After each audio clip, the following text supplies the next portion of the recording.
cette semaine, c'est un ASKIP sur la réforme des retraites. Bon, jusque-là, c'est pas une grosse surprise, mais je voulais faire un focus sur le 47-1. Alors, c'est pas le 49.3, mais c'est encore pire. C'est-à-dire que c'est un article dans la Constitution qui impose au Parlement un cadrage au niveau du temps pour qu'il statue. À peu près 20 jours, effectivement, pour l'Assemblée nationale, 15 jours pour le Sénat. Et donc, en tout, avec la CMP, les différentes lectures, on doit réussir à statuer avant 50 jours.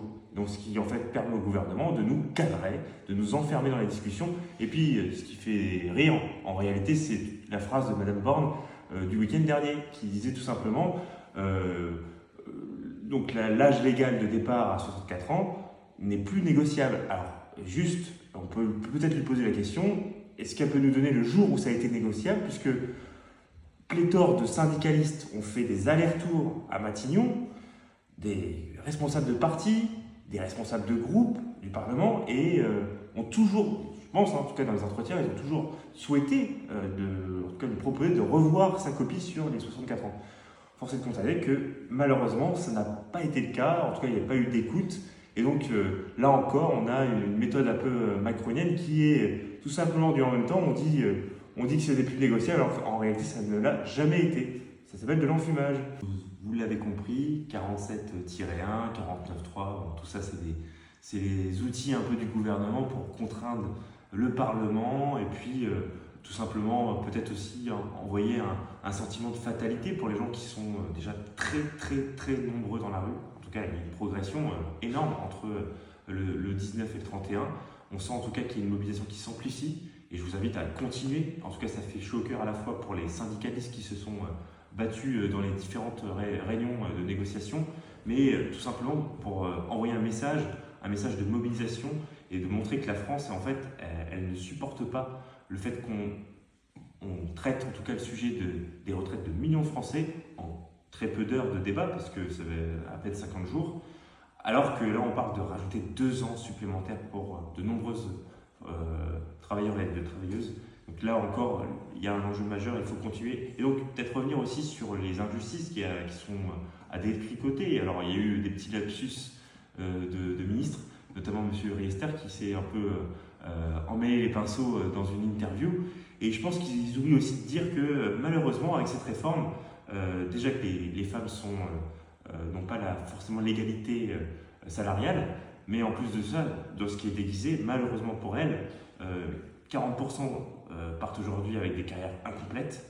Et en plus de ça, il y a 20% qui attendent tout simplement d'éviter la décote à 67 ans. Donc là encore, on voit quelque chose de tout simplement insupportable. Déjà que c'est pas si simple que ça de traduire je dirais la vie professionnelle et la vie personnelle. Et là encore, on aggrave la situation pour des millions de Français.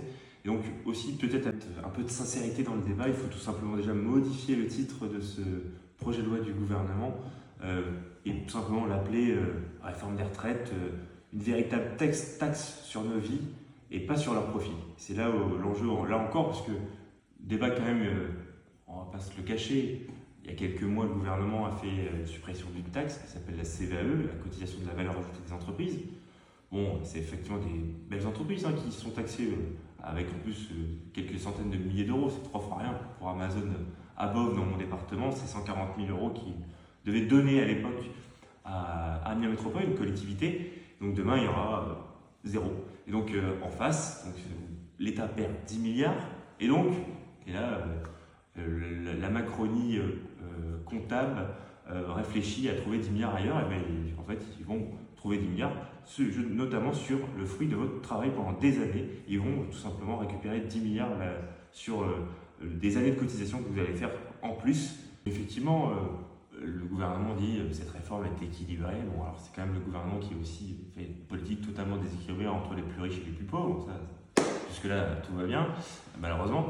Mais quand on y regarde de près, dans les fameux 10 milliards, c'est en quoi cette réforme est pour l'intérêt général. Puisqu'on fait travailler des millions de Français de manière supplémentaire pour au final rembourser entre guillemets l'argent qu'on a perdu sur la CVAE, la cotisation de la valeur ajoutée pour pléthore d'entreprises. Et donc là encore, je ne comprends pas où est la justice, je ne comprends pas où est l'équilibre. Alors, l'équilibre, il est peut-être, c'est 10 milliards, plus 10 milliards pour les entreprises, les grosses entreprises, et moins 10 milliards pour tous les Français. C'est quand même, là, effectivement, peut-être que l'équilibre est là, plus 10, moins 10, c'est à vous de voir. En tout cas, ce qu'on remarque tout simplement dans l'attitude de ce gouvernement, c'est qu'ils sont tout simplement forts avec les faibles et faibles avec les forts. C'est ça la grosse difficulté qu'on a. Il va falloir du coup se mobiliser encore et encore. Il est important qu'en fait, il y ait une marge de progression chaque semaine sur ces mobilisations, puisqu'il faut leur montrer que ce n'est pas juste une multitude de gens syndiqués ou de membres de partis politiques. Là, c'est le grand public. C'est les Françaises et les Français qui se mobilisent car ils ne veulent pas se faire taxer sur leur vie pendant que d'autres se gavent sur leur profit.